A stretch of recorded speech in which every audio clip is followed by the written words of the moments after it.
This is the Tesla Model Y. It's not a press car. I rented this EV for a month to see what is it about Tesla that it has so many die-hard fans and quite a few opponents. Let's find out together. This is not my only video about this Tesla. There's going to be an extra geek-out video here on Marek Drives in English channel. In it, I'll talk more about costs, range, and some issues that didn't make it into the main review.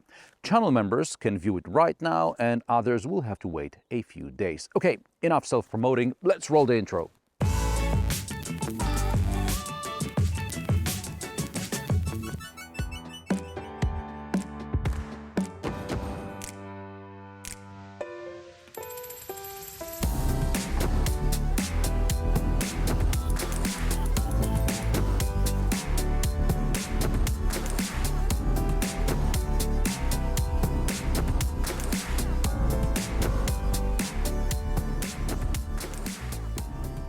Here I need to briefly talk about why I had to rent a Tesla with my own money rather than just get a press car. Tesla was founded in 2003 by Martin Eberhard and Mark Tarpenning to manufacture cars with a focus on technology and software. In 2004, the company raised its first significant chunk of funding, including from Elon Musk, an eccentric businessman who had a lot of money from the sale of his PayPal shares to eBay. As of 2005, Musk's influence over Tesla management grew until he became CEO in late 2008. Meanwhile, Tesla unveiled and began production of the Roadster model, an electric sports car based on the Lotus Elise. The 2008 Roadster got Tesla a lot of publicity, although not necessarily for the reasons Musk may have wanted. The Tesla Roadster was featured on Top Gear, where it was praised for its breathtaking acceleration, but its range and charging were questioned, and the scene in which hosts pushed the car into a hangar was all too telling. Tesla sued the BBC, but lost. As Tesla grew, more models were created, and the network of superchargers expanded, Musk repeatedly criticized journalists who questioned some of the brand's technology. Until he finally shut down Tesla's press department because whatever there was to say, Musk communicated it himself on Twitter. And since there is no PR department, there's no press fleet either, because what's the point? Let Tesla users preach the gospel. Especially since if someone buys a car through their affiliate link, they get rewards. Now, that program is mostly defunct now, but some Tesla owners still have Tesla stock, praise the vehicle, and you get rewarded in rising stock price. So, if I wanted to really see what driving a Tesla is like, I had no choice but to rent it. This video is not sponsored by the rental company. It's your views and memberships that make it possible for me to tell you how it is. The Model Y is the second vehicle in the range from the bottom.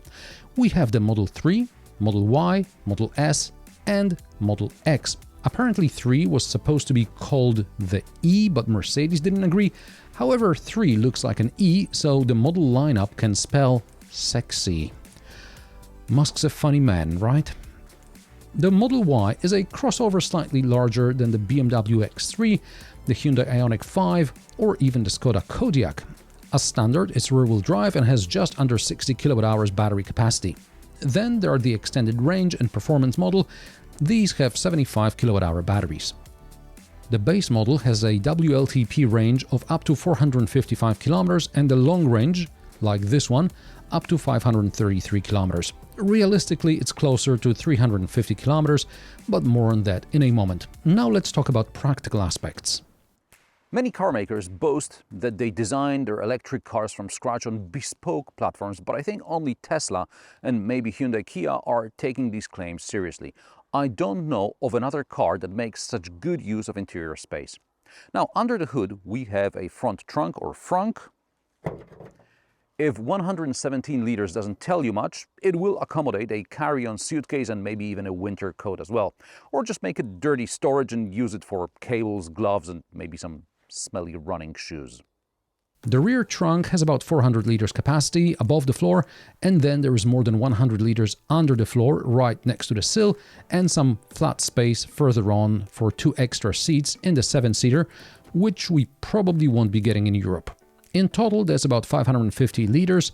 The Skoda Enyaq has a little more, the BMW iX3 a little less, but the Tesla Model Y boot looks bigger. Perhaps it's a matter of extra storage compartments that hold cables and small items that normally take up the main space.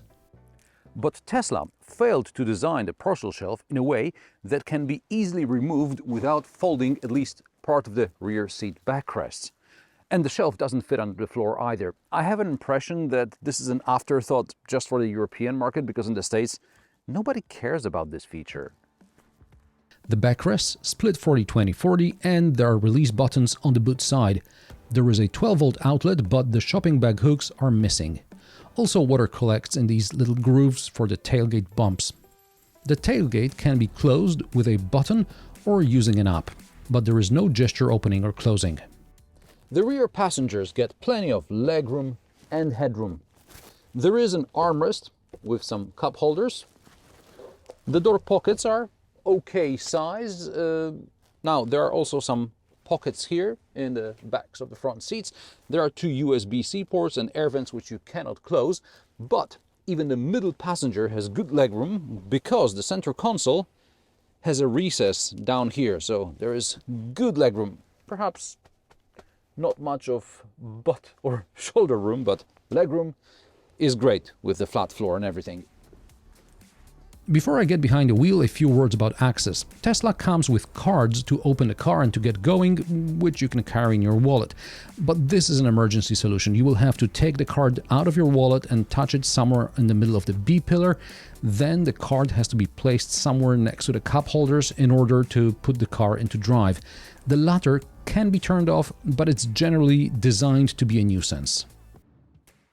Instead, Tesla wants you to use your phone as your main identification method.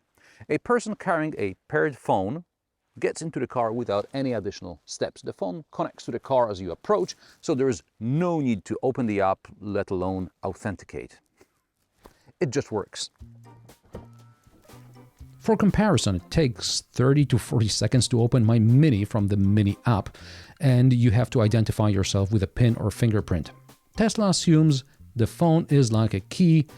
It's your responsibility not to lose it, just like you don't want to lose your car keys.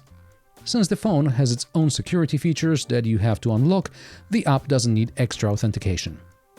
Back in the day, BMW tried replacing the key fob with a standard smartphone. This is before BMW even offered Android Auto connectivity. There was only Apple CarPlay, but the only phone that supported whatever wireless technology was necessary to unlock the car was some high-end Android phone. Or Mercedes, which has about 3 different apps for different car features. These are just some of the examples of how traditional car makers have failed to keep up with the development of new technologies. Tesla's cockpit is minimalist to a fault. I get the impression certain features were designed by people who have never driven a car. For example, to adjust the steering wheel or the wing mirrors, you have to go into the menu and then use the knob on the steering wheel to adjust them. And okay, I guess once you get your settings right, you just save them in your profile. But if for some reason you need to readjust something, you have to pull up the menu, so better pull over in a safe place and then get down to something that in normal cars is done with one finger. Or the glove box. To open it, you either have to use voice commands or press a button. Or adjusting air vents, which is also done from the screen. Now here I can understand they wanted to be minimalist about it, but for example in Porsche Panamera, it was pointless. Now, I understand every brand has its own way of doing certain things and customers either get used to it or choose a different car. In my opinion, Tesla is trying to be different for the sake of being different, but apparently customers like it. I mean, even a new Alfa Romeo is allegedly better than a 20-year-old Renault Laguna, right? And just to be clear, Tesla's infotainment system actually works and is surprisingly logical and easy to use. I say this from a perspective of a person who literally had a couple of hours experience over a decade with Tesla's infotainment. For comparison, I have many months of experience with VW's current infotainment, and I still think it's shite. There are large door bins and they are lined with some felt so nothing rattles in them. My water bottle fits. There are large cup holders, a compartment under the armrest and a second compartment between the cup holders and the induction charger for 2 phones. Yes, 2, because there are sometimes more people traveling in a car and they want to charge their phones as well. Not only does the Tesla not have a key, but there is also no start button. The car is ready to go as soon as the driver takes a seat, then you just press the brake and put the car into drive.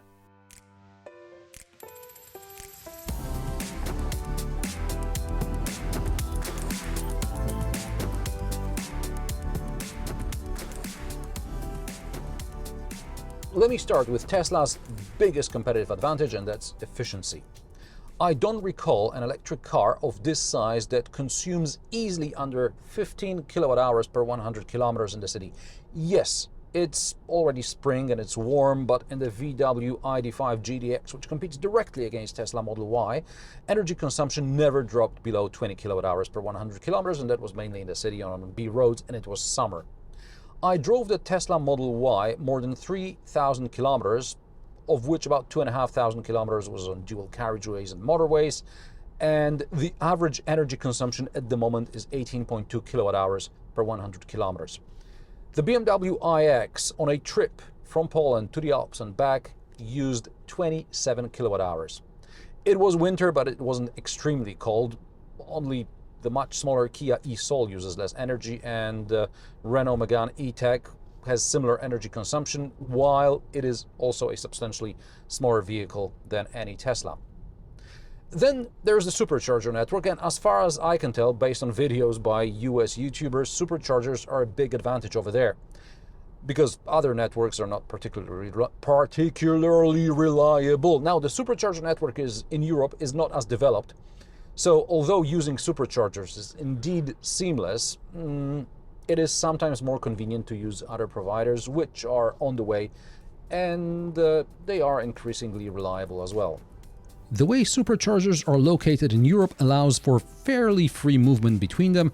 A hub consists of several or even a dozen chargers, which can only be used by Tesla cars. Now, depending on the region of Europe, there may or may not be similar hubs from other networks. I've seen large hubs from Ionity or Fastned in Western Europe. Of course, as there are more EVs on the roads, even those charger hubs may become congested, but Tesla superchargers outside of the States are no longer such a treat. By the way, Tesla navigation recognizes and plans routes only with superchargers. If you need to charge on another network, it's better to know the address of the charger, but there's no guarantee that Tesla's system will recognize that charger and precondition the battery for faster charging. In any case, the month that I drove the Tesla, I encountered neither queues nor any other major obstacles that would hinder my travels. A big advantage is that 350-400 kilometers range on the motorway without major sacrifices. Of course, I was not in a hurry, the weather was nice, I planned charging stops ahead of setting off, the chargers were working. However, I realized that a faulty charger, just one, on the route, and the whole journey would instantly become less pleasant. Now, the Tesla Model Y, and this one is probably already one of the better ones made in Europe, is also well soundproofed. The seats are very comfortable, and 8 hours behind the wheel during a single day did not cause me any backache. Meanwhile, there are cars in which I'm uncomfortable after sitting in for maybe an hour. The suspension, from my point of view, is comfortable, but several people who rode with me on short and long distances found the suspension in the Tesla Model Y rather stiff. Now, I guess I drove a bit more cars to compare it against. For a 2-ton electric car, I'd say it's comfortable. For a mid-size crossover, the suspension may feel on the stiff side. This one is on 19-inch rims. There are optional 20s, which probably make the car feel even stiffer.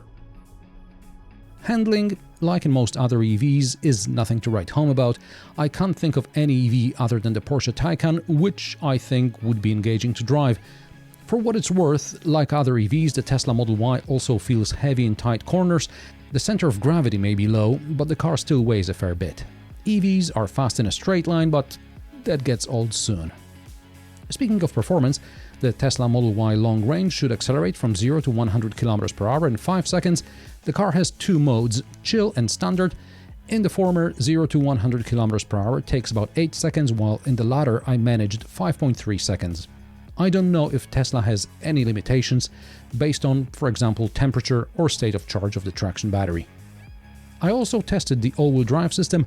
I drive up this small incline diagonally and stop halfway so that two wheels on the diagonal have limited traction. Tesla has an off-road mode as well as a slippery surface mode. The first attempt is in normal mode. The car struggles but eventually makes it up the hill.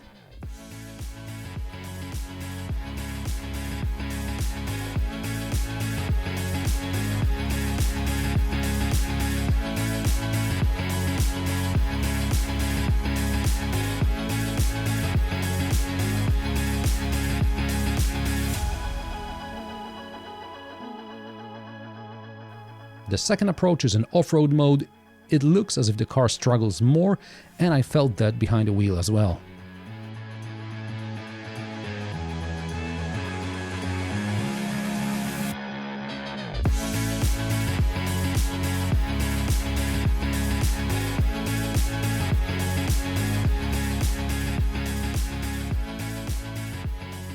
The third approach is in slippery surface mode. What seems to prevent the car from going up the incline in the first place is the camera, which doubles as parking sensors. Once the car overcomes that safety feature, everything goes smoother.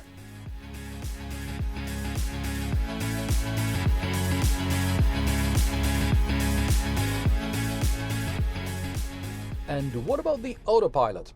Well, let's turn it on. Tesla started offering a feature called the Autopilot in 2015. Now, first of all, despite its name, this is not an autopilot.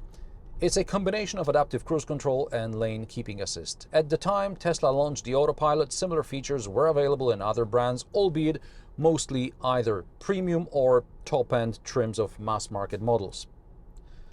The media may have tried to explain what is what, but no one listened to them. Elon Musk announced the Autopilot, and the faithful believed this is the best thing since the invention of sliced bread. Fast forward to 2023, and the standard Autopilot can only stay in the lane and maintain set distance from the vehicle in front. It sometimes recognizes speed limits and sometimes it doesn't. So sometimes it reacts to them and sometimes it doesn't. Usually the reaction is like several hundred meters after you pass the sign, so you'll get a speeding ticket. Meanwhile, most modern cars can start slowing down before a sign. That's if the sign is in their database. And only if the speed limit is not in the database, they start slowing down instantly after the camera recognizes it. Slowing down before turns on a set route in navigation, well, for that you will need to spend €3,800 and get the enhanced Autopilot. And if you want the full self-driving or FSD, which works better or worse depending on the region, that's €7,500. I have been a passenger in a car with FSD on Polish roads. It is impressive, but more as a proof of concept than a real benefit worth 15% of the price of the car. But Tesla decided early on to make guinea pigs out of its customers, and so it has data from hundreds of millions of kilometers, data that allows it to better optimize both energy management and ongoing software improvements, including, of course, semi-autonomous driving. That's if the customer has paid for this feature. This car has the basic Autopilot, which, in addition to doing a poor job of responding to speed limits, disables lane keeping assistance whenever you change lanes. You have to reactivate it every time you finish changing lanes, and each activation and deactivation comes with a warning chime. Tesla may be all about move fast, break things. In Silicon Valley, it probably comes as little surprise that the Autopilot, which is not an autopilot, can suddenly brake for no apparent reason, which also happened to me on several occasions.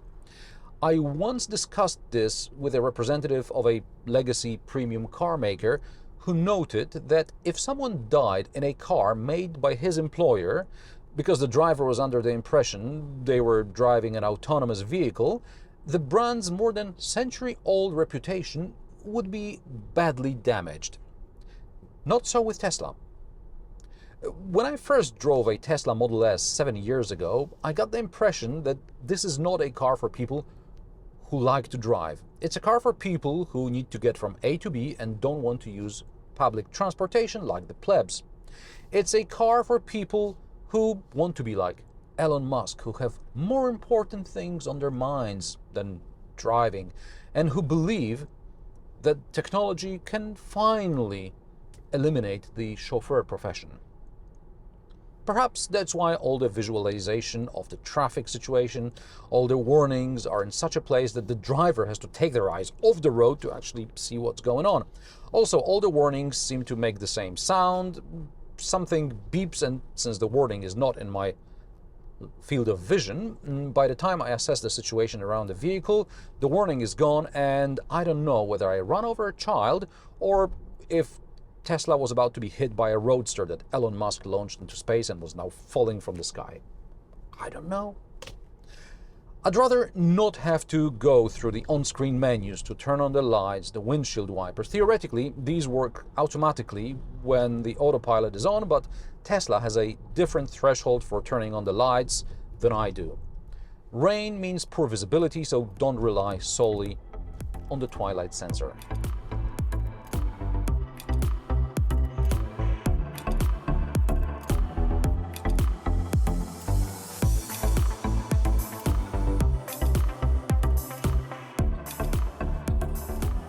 Before I give you the price and my verdict, I'd like to add a few things. Fitting of some panels looked like the car was in a bad crash. The aerodynamic door handles seem to be too complicated for just about all my passengers. You have to slam the front doors, but at the same time you have to be very gentle with the trunk because the bonnet seems to be made out of cardboard. Although the front seat rails have something that looks like plastic protectors, these are also sharp. Your purse or shopping bag could suffer damage. Tesla Model Y prices start at €44,890 for the standard range version, €54,990 for the long range like this one, and €60,990 for the performance model. The white paint is standard. Choose a color, maybe light interior and at least enhanced autopilot, and your Tesla Model Y will set you back around €64,000. I won't deny I'm impressed with Tesla Model Y. One may argue whether or not there are better SUVs of this size, and in my opinion there are. However, also in my opinion, there are no better EVs. It's up to you to decide whether it's time to go all electric or wait and see what the competition will finally come up with one day. And what do you think about the Tesla Model Y or Tesla in general? Is this your dream electric car, or are you taking a different direction? Drop me a comment below this video. If you like my sarcastic, down-to-earth and possibly mildly amusing car reviews, join me every Friday at 3 p.m. Central European Time, and don't forget to subscribe and like this video as it helps me with the YouTube algorithm. Thanks for watching, and I will see you in the next one.